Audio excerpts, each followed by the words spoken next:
Leo Morgan, had been displaced. 1 second, I was in my cramped apartment, microwaving a cup of noodles. The next, I was standing in a strange, opulent office. The man in the mirror was me, but not me. The face was the same, still handsome, but the body was leagues better. Taller built. A flood of alien memories rushed into my brain, and a chill went down my spine. Parallèle univers. The male-to-female ratio was severely skewed. The male birth rate was less than 1%. In this world, men were a protected species, rarer than a California condor. They were expected to wear makeup, speak in soft, breathy tones, and get winded walking up a flight of stairs. And me? I was a regular dude from a normal world, the kind of guy who had just twisted open a stubbornly tight water bottle cap and, out of habit, twisted it shut again. I was screwed. I looked at the impossibly beautiful CEO across from me, the one they called the Ice Queen. She was staring intently at my hand, her eyes a mixture of 1 part shock and 3 parts wanting to devour me whole. I had a sinking feeling my dream of a quiet, easy life was over before it had even begun. Chapter 1. You. Come here. Her voice was like ice cubes clinking in a glass, jolting me to attention. I lifted my head and met a pair of sharp, almond-shaped eyes that looked ready to kill. Her name was Isabella Frost, the CEO of this multi-billion-dollar global conglomerate. She was also my interviewer. I was just trying to land a 9-to-5, something to pay the bills. I didn't expect to be thrown into the final boss level on my first try. Steeling myself, I walked toward her. The click of her heels on a marble floor sounded like a death knell. Isabella stood up.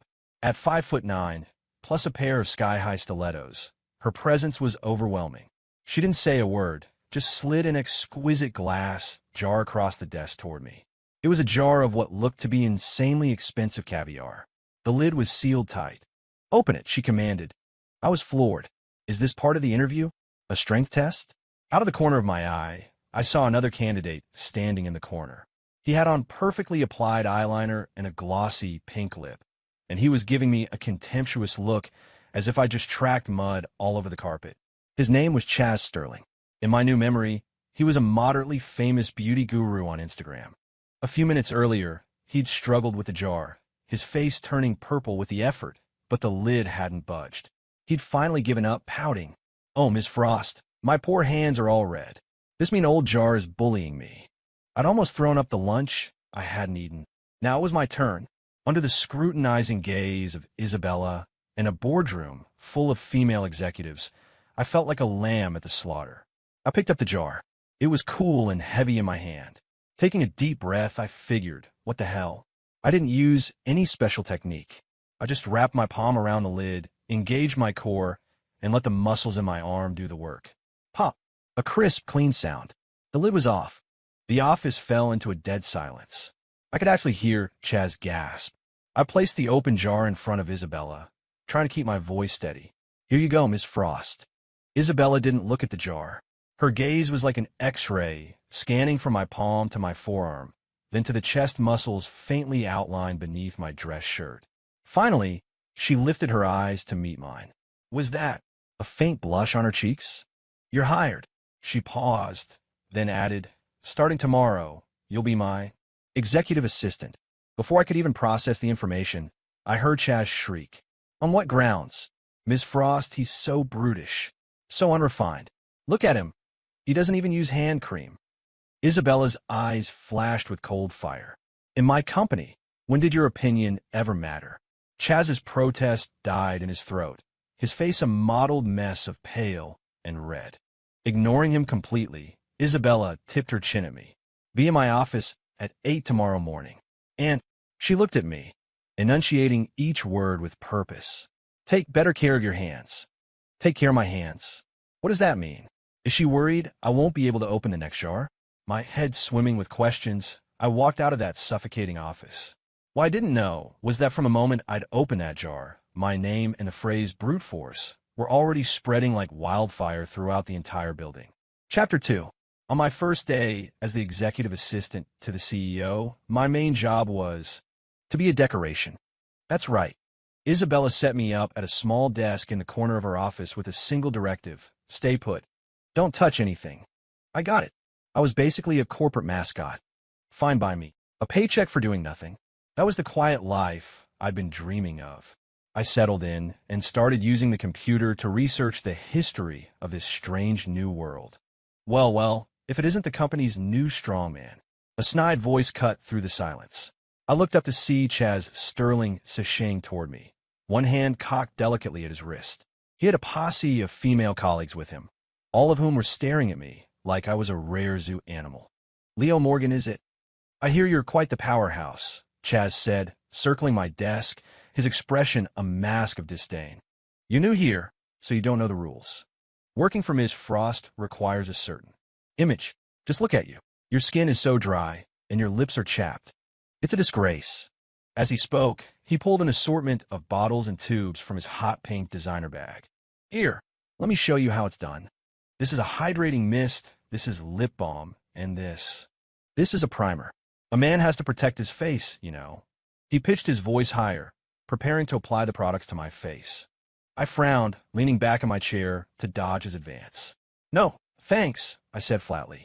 God, I'd rather be hauling bricks on a construction site. My rejection made Chaz's face tighten, but he only became more aggressive. Oh, don't be shy. Do you have any idea how many women out there would kill for the chance to pamper you? I'm doing you a favor. A man, no matter how handsome, is nothing but a rough, unpolished stone if he doesn't take care of himself. He prattled on, spittle flying from his lips. I was fighting the urge to tell him to get lost when the main office door swung open.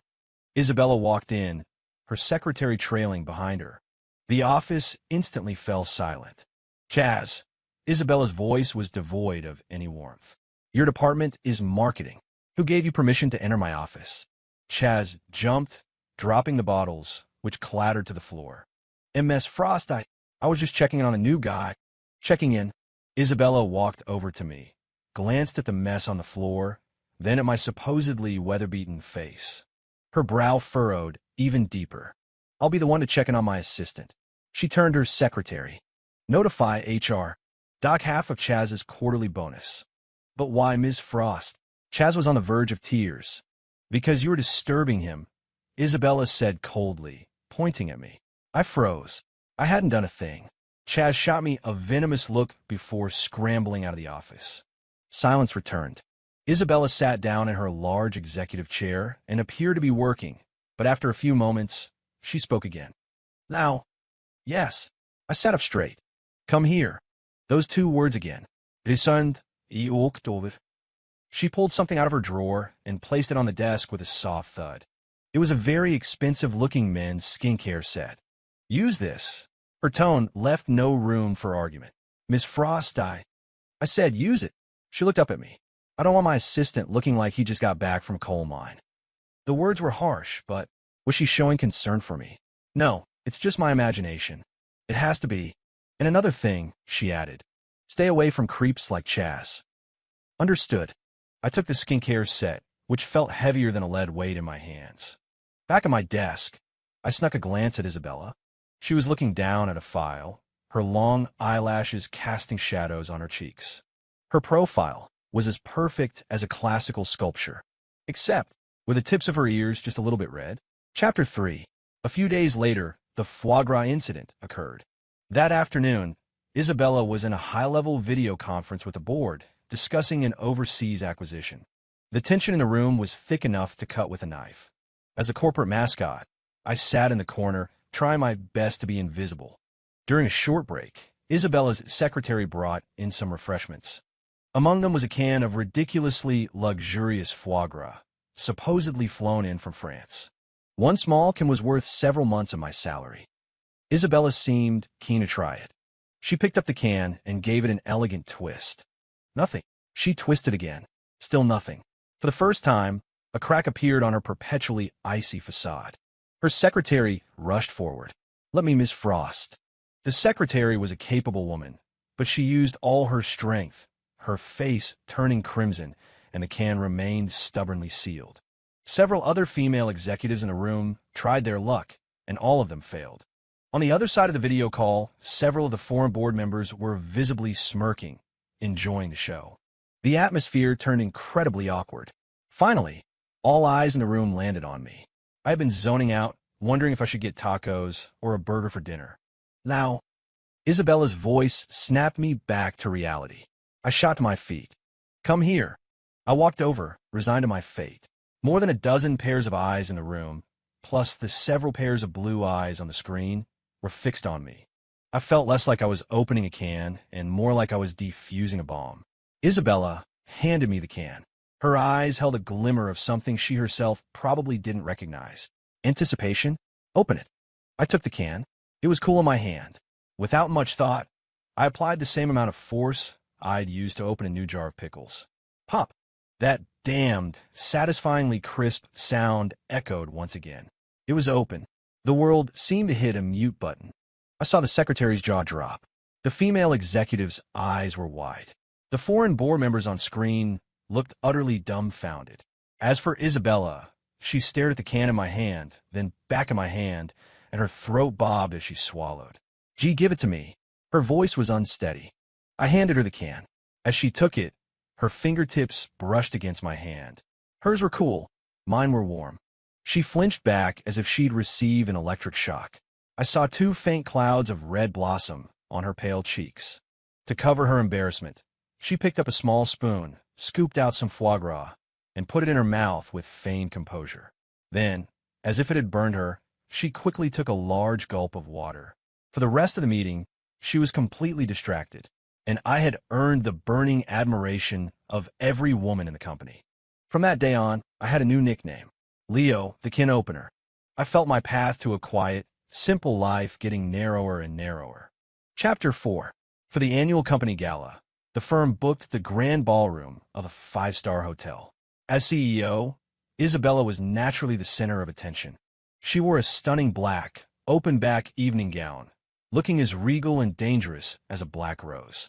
No one dared to get within 10 feet of her, and I, as her accessory, could only stand behind her holding a glass of champagne, trying to make myself as small as possible. But some people just wouldn't let me be. Isabella, darling, it's been too long. You're looking more radiant than ever. A man in a flashy white suit approached. He was reasonably good-looking, but he oozed a kind of greasy, flamboyant charm. This was Julian Vance, another man from my new memories who made my skin crawl. He'd made a name for himself by being the boy toy of a wealthy older woman. Isabella gave him a curt nod, not bothering to say a word. Undeterred, Julian's gaze shifted to me. "And who is this handsome fellow?" he asked, covering his mouth in a theatrical gesture. My, Isabella, when did you pick up such a masculine little wolf?" I scowled. "You're the wolf. Your whole family is wolves."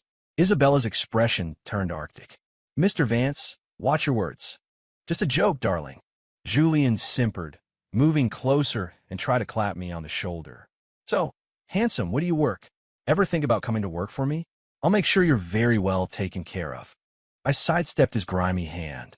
"Sorry, I'm not interested in him," I said, pointing at Julian before turning to Isabella with a look of utmost sincerity. "My loyalty is to Ms. Frost, and Ms. Frost alone." The words made my own skin crawl, but they had the desired effect. The corner of Isabella's mouth twitched upward ever so slightly. Julian's face turned a shade of sickly green. Just then, the ballroom lights dimmed, and a spotlight hit the center of the stage. A woman in a fiery dance outfit began performing a dynamic jazz number to an upbeat track. Her movements were powerful and athletic, a stunning display of grace that immediately captivated the entire room. It was Roxanne Vega, one of the country's top dancers and the special guest for the evening. When she finished, the room erupted in thunderous applause. Roxy took the microphone, her eyes scanning the crowd. "Thank you, everyone. On such a wonderful night, I'd like to invite a gentleman up to the stage for a dance. Any volunteers?" Silence. The men in this room might manage a runway walk, but dancing? That was practically a death sentence. Roxy's gaze swept across the audience before landing on me like she'd discovered a new continent. "The handsome man in the black suit, standing behind Ms. Frost," she said, pointing the microphone at me. "Yes, you. Don't hide. Are you brave enough to come up and play?" I froze. "Lady, I can't dance." I shot a desperate, pleading look at Isabella. For once, she didn't come to my rescue. Instead, she just watched me with an amused expression, as if she was looking forward to the show. Great. You want to see me make a fool of myself, too? With every eye in the room on me, I felt like I was being roasted over an open fire. Julian was practically gloating. Go on, don't disappoint the lovely Ms. Vega. Gritting my teeth, I decided to just go for it. What was the worst that could happen? I strode onto the stage. Roxy smiled and extended her hand. The music started, a fast-paced Latin number. Bracing myself, I drew on the handful of moves I'd picked up at a college party once and followed her lead. To my surprise, this body had incredible coordination. Roxy led me through spins and dips. Our bodies moved in a constant, electrifying rhythm of close and apart. She leaned in close, her breath warm against my ear. Not bad, handsome. You've got some moves. You're too kind, I replied, keeping my eyes forward. As the final note hit, I instinctively wrapped an arm around her waist, pulling her into a dramatic final pose. Roxy fell back into my arms and gave me a playful, provocative wink.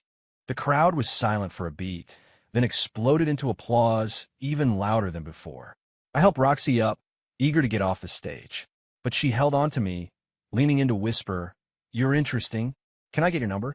Before I could answer, I felt an icy glare from the audience, so cold it could have turned me to stone. I looked down and met the furious, frozen gaze of Isabella Frost. She was gripping her champagne flute so tightly I thought it might shatter. My heart sank. Okay, now I've really done it. Chapter 5. After the gala, Isabella summoned me directly to her private suite at the hotel. The moment I was inside, she slammed the door and locked it with a loud thud. My stomach churned. Is this it? Is she going to murder me? She kicked off her heels and paced the plush carpet, the hem of her gown swaying, outlining a breathtaking figure. But the chill emanating from her was colder than a Siberian winter. You and that dancer. You know her well? She finally asked, her voice dripping with ice. Not at all. We just met, I answered honestly. Just met. She let out a cold laugh. If you just met, why would she ask you to dance? If you just met, why were you holding each other so close? That was part of the choreography. If you just met, why did she ask for your number? My eyes widened. How did you know that? Do you have super hearing? I saw it. She stalked toward me, backing me into a corner until my back hit the wall. Her face was inches from mine. I could smell her crisp, clean perfume mingled with a hint of wine. Leo Morgan, you work for me.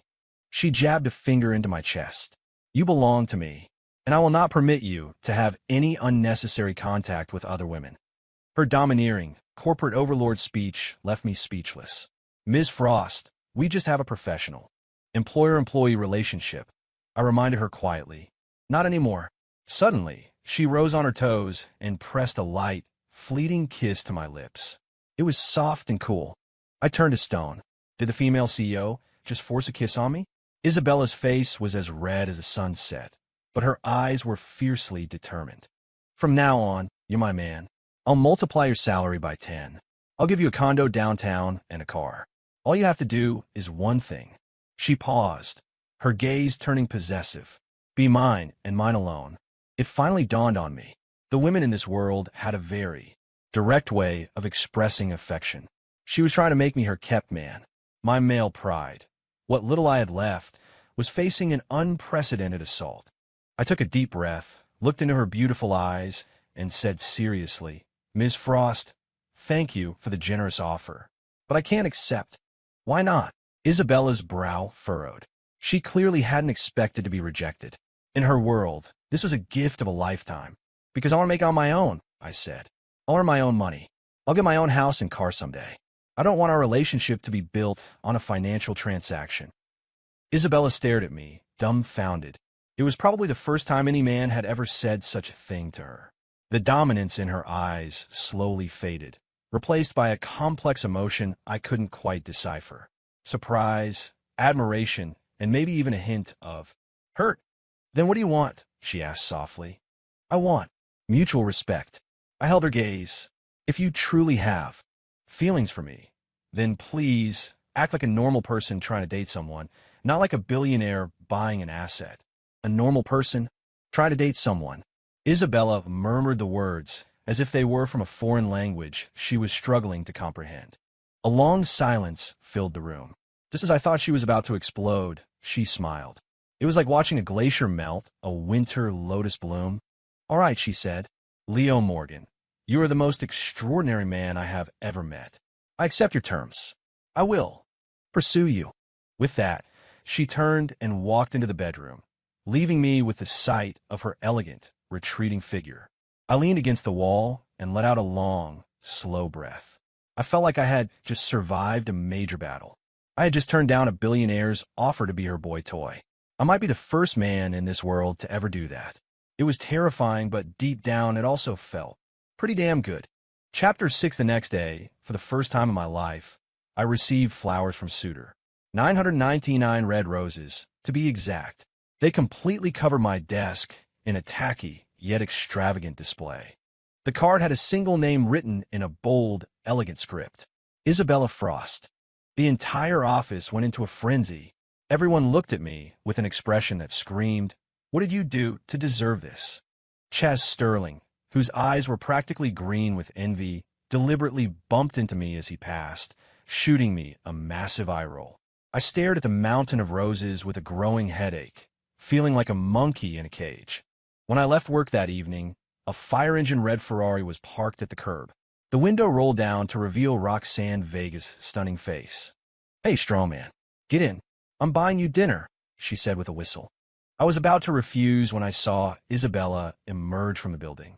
Her car, a discreetly luxurious Bentley, was parked directly behind the Ferrari. The two women's eyes met, and sparks flew. A war without weapons had just begun. "Ms. Vega, what a coincidence," Isabella said, her voice frosty. "It is, isn't it, Miss Frost?" Roxy replied, her smile dazzling. "I'm here to pick up my dance partner for dinner. Care to join us?" "No, thank you," Isabella said, walking to my side. Her tone was absolute. "Leo, get in my car." Caught between two powerful women, my head started to spin. This is a three-ring circus. As I stood there, torn, a voice as gentle as a babbling brook sounded behind me. "Lao." I turned to see someone I never expected.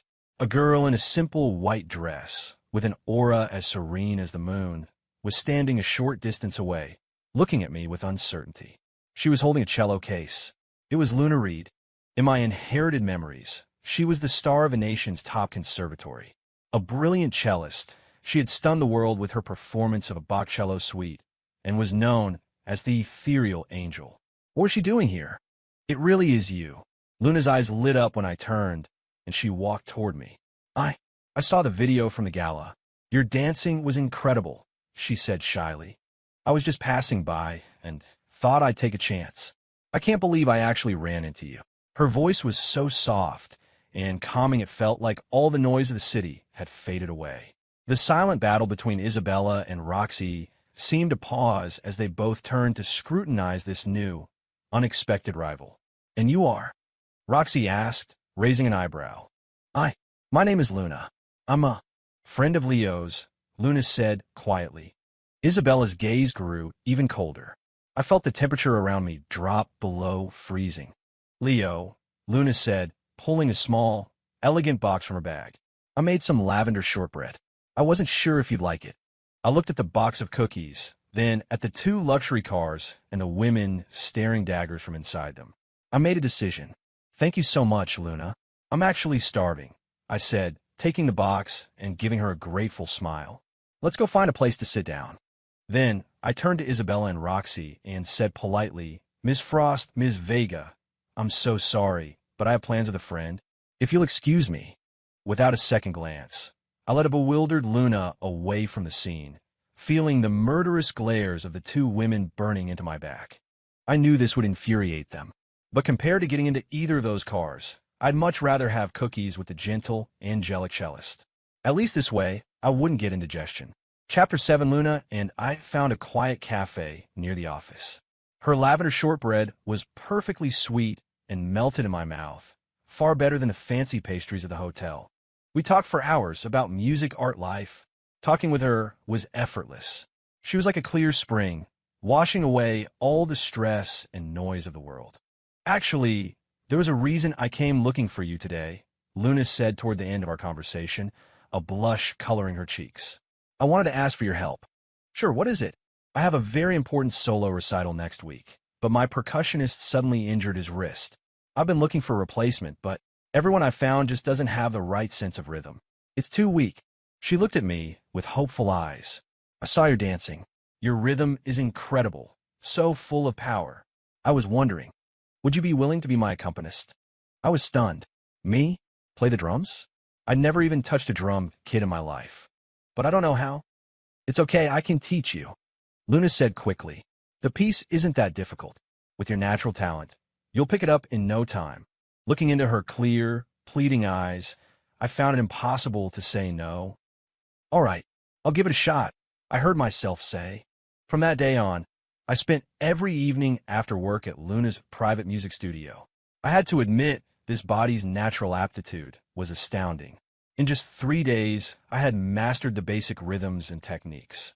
The look in Luna's eyes transformed from hopeful to amazed, and finally, to unabashed admiration. "Leo, you're a genius," she exclaimed more than once. I just smiled. I wasn't a genius. I was just a normal guy. Just as I was getting lost in the world of music, temporarily forgetting the drama with the other women, trouble came looking for me. Chaz Sterling and Julian Vance, those two clowns, had somehow teamed up. They believed I had stolen their spotlight and threatened their livelihood. And so, they concocted a vicious little plan. They paid off a paparazzi photographer to follow me 24/7. He got photos of me entering and leaving Luna's private studio every night. He got photos of me working out with Roxy at the gym. And, of course, he had photos of Isabella's rose delivery and me getting into her car for work. A massive smear campaign was about to be unleashed upon me, and I had no idea. Chapter 8, the day before Luna's recital, an article titled, "Shocking Exclusive. Rising star Leo Morgan exposed as a 3-timing cheat, juggling Ice Queen CEO, fiery dance diva, and ethereal arts angel," went viral. The post was filled with photos. Me receiving Isabella's roses, Roxy picking me up in her Ferrari, and me entering Luna's private residence. It was her studio, late at night. The accompanying text, full of malicious innuendo, painted me as a manipulative, gold-digging monster who preyed on wealthy women. The public reaction was immediate and explosive. The hashtags Leo Morgan scumbag, hashtag Frost Vega Reed, and hashtag toxic masculinity shot to the top of the trending charts on Twitter.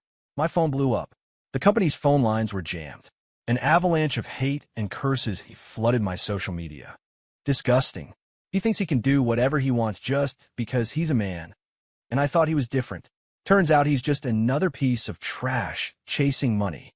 How can Ms. Frost, Roxy, and Luna fall for a guy like this? Are they blind? Chaz Sterling and Julian Vance were the first to jump on the bandwagon, feigning righteousness. Chaz posted on Instagram, "I knew from the start he was bad news. All brawn and a black heart. My heart goes out to the 3 amazing women he deceived." Julian's performance was even more nauseating. He went on a live stream, weeping into the camera. "I tried to warn Isabella. I told her you can't trust a stray like him, but she wouldn't listen. Solby. And now look what's happened." The two trolls' antics only fanned the flames. Isabella's company stock took a nosedive. Luna's recital was facing calls for a boycott. I had become public enemy number 1. The atmosphere in Isabella's office was grim. The head of PR was sweating bullets. "Ms. Frost, the public opinion is overwhelmingly negative. We have to cut ties with Leo immediately. We can release a statement saying he was a temporary contractor and that his personal actions have nothing to do with the company."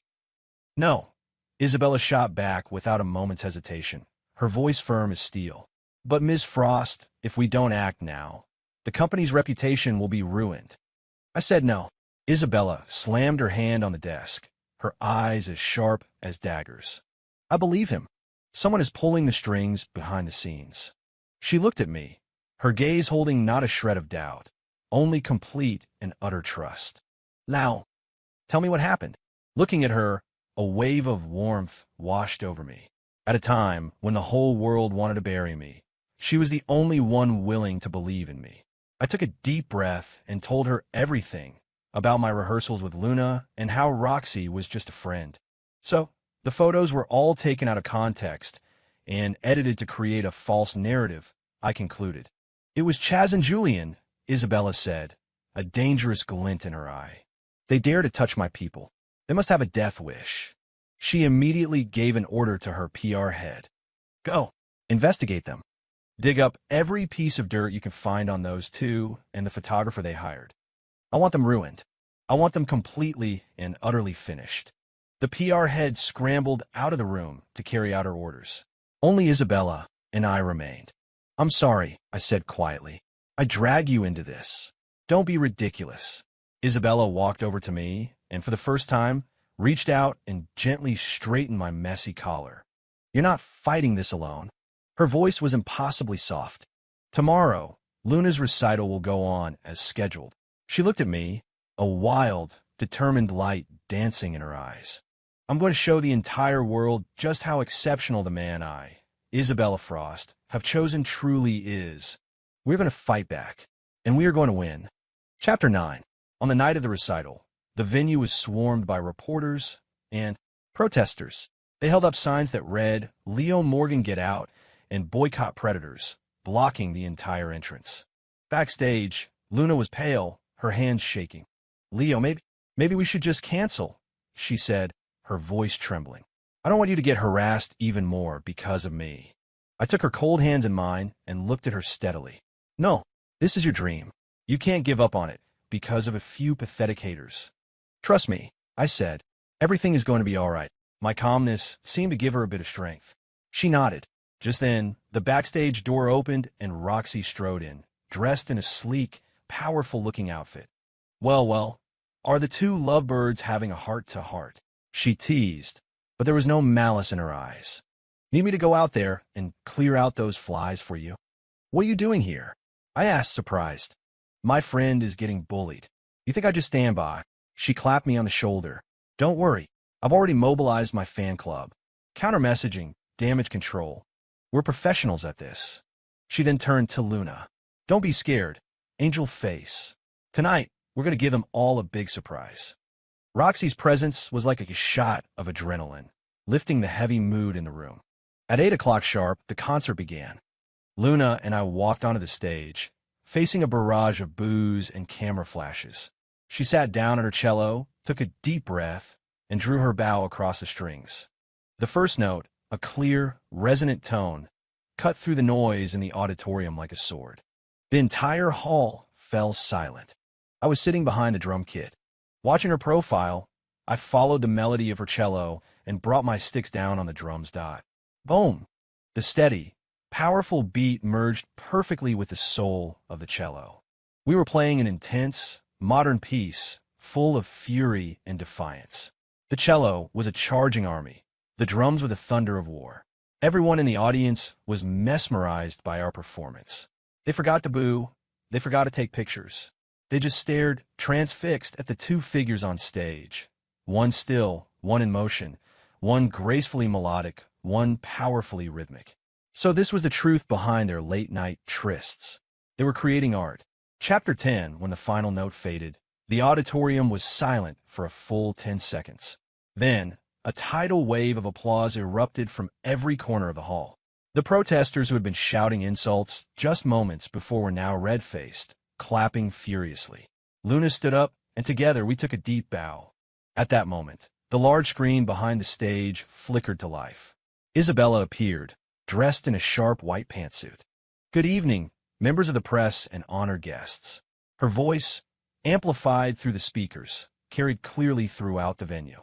I know that besides the wonderful music, many of you came here tonight because you're interested in the recent rumors about Mr. Leo Morgan. As Mr. Morgan's suitor, and as his employer, I feel it is my duty to clarify a few things. As she finished speaking, the image on the screen changed. It was high-definition security footage. In the video, Chaz Sterling and Julian Vance were furtively making a deal with a man in a baseball cap. These pictures are explosive, right? You publish these, and I guarantee you'll be set for life. Remember, you have to write that Leo is a manipulative scumbag. The filthier, the better. The ugly, conniving expressions on their faces were captured in perfect clarity. The audience gasped. It was a setup. Those two are pure evil. The video continued. A montage of Chaz's scandals began to play. Evidence of him scamming his followers, passing off cheap cosmetics as luxury brands. Then it was Julian's turn. Videos and text messages, heavily censored, but still damning, prove he was not only kept by one wealthy woman, but was also involved with several others. In that moment, Chaz and Julian were metaphorically stripped naked for the world to see. Their social execution was swift and absolute. Isabella's voice returned, laced with steel. In this world, there is often jealousy and malice directed toward exceptional men. But true brilliance can never be overshadowed by lies. Leo earned my respect through his own merit. He earned Ms. Vega's friendship and Ms. Reed's trust through his character. He is the man that I, Isabella Frost, have set my sights on. Anyone who tries to harm him is making an enemy of me. Her powerful declaration sent another wave of excitement through the crowd. The screen's final image was a photo of me, Luna, and Roxy. It was one Roxy had insisted we take backstage earlier. In it, Roxy was grinning, Luna was smiling gently, and I was standing between them with a look of helpless resignation, but my eyes were clear. Hashtag Leo Morgan vindicated. Hashtag Isabella declares war. Hashtag Justice for Leo. New hashtags went viral, sweeping across the internet like a wildfire. My name was cleared, and I was more famous than ever before. Chapter 11. After the concert, backstage. Isabella, Roxy, and Luna, three stunningly beautiful women, each with her own unique style, had me surrounded. Leo, are you okay? Luna asked first, her eyes full of concern and guilt. I'm Fine. I should be the one apologizing. I almost ruined your recital. I reassured her. Not bad. Hero, Roxy said, nudging me with her elbow. How does it feel? Pretty satisfying, right? I gave a wry smile. Satisfying? I just want to be a normal person. Isabella said nothing, simply watching me. Once the others had finished, she stepped forward and, right in front of them, wrapped her arms around me. It was a light, but incredibly warm hug. You went through a lot, she whispered in my ear. My body tensed. The other two pairs of eyes in the room instantly became laser-sharp. The tense, confrontational atmosphere was back. I quickly broke away from her hug and cleared my throat. Well, it's getting late. I should take Luna home. I'll drive you. I'll drive you. Isabella and Roxy spoke at the exact same time. I sighed. In the end, I insisted on calling a rideshare to take Luna back to her dorm first. Then, I got another one for myself. I didn't get in anyone's car. No way was I going to risk ending up on the news again tomorrow. Back in my small apartment, I collapsed onto my bed, completely exhausted. The last 24 hours had been more intense than the last 30 years of my previous life combined. Just as I was about to drift off to sleep, my phone buzzed. It was a text from an unknown number. Now, is it you? It's Hannah. I saw you on TV. Hannah? I searched the name in my mind. Instantly, a memory belonging to the original owner of this body, one that had been buried deep in his heart, surfaced. Hannah Collins, his childhood neighbor, the girl next door. The one who had been like a beacon of light through his entire childhood. Her family had moved away, and they'd lost touch. She was the only soft spot in the original Leo's heart. I stared at the text message, a whirlwind of complex emotions stirring inside me. It seemed I just put out one fire, only to find another one starting.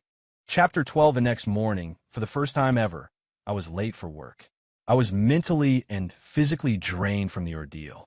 I walked into the office with dark circles under my eyes, only to find that Isabella had arrived even later than me. A moment later, she walked in, also sporting faint dark circles. Our eyes met, and the air felt a little awkward. Rough night? She asked, breaking the silence. Yeah, something like that. I mumbled. She didn't press further, simply placing a file on my desk. Chaz and Julian have been blacklisted from the entire industry. I'm also investigating the people who were backing them. Also, this is your new employment contract. And these are the keys to your new condo. And this is for the car. She pushed a set of keys across the desk to me. This isn't a sponsorship, she said, looking me directly in the eye, her expression completely serious. This is a bonus for an exceptional employee. You've earned it. I looked at the keys, and this time I didn't refuse. I desperately needed a new place to live now that the paparazzi knew where my apartment was. Thank you, Miss Frost. Call me Isabella. All right, Isabella. She smiled, satisfied. Throughout the day, my phone didn't stop buzzing. Roxy invited me to her dance studio that night, promising to teach me a sexier tango. Luna invited me to a classical music concert over the weekend, saying it would be good for the soul. And then there was Hannah, who had texted again, timidly asking if I had time to meet up this weekend. I stared at the 3 invitations on my phone, feeling a massive headache coming on. When I walked out of the office building at the end of the day, I was greeted by a familiar sight. The Bentley, the Ferrari, and, was that Luna? She had come, too, parked a little way off in a modest white sedan. She saw me and gave me a shy wave. 3 cars, 3 women, all waiting for me. I stood on the sidewalk, looking at the scene that could have been mistaken for the red carpet at an awards show, and let out a deep sigh. My life, without any warning, had been launched onto some strange, super high-speed freeway, and the brakes had failed. I pulled out my phone and looked at the last message from Hannah. "Leo, I've missed you so much." I smiled to myself and typed back 2 words. "I'm coming." Then I lifted my head and, meeting the intense, gentle, and hopeful gazes of the 3 women, I started walking toward them. A quiet life? Yeah, that plan was officially a failure. But maybe, just maybe, this new life could be interesting after all.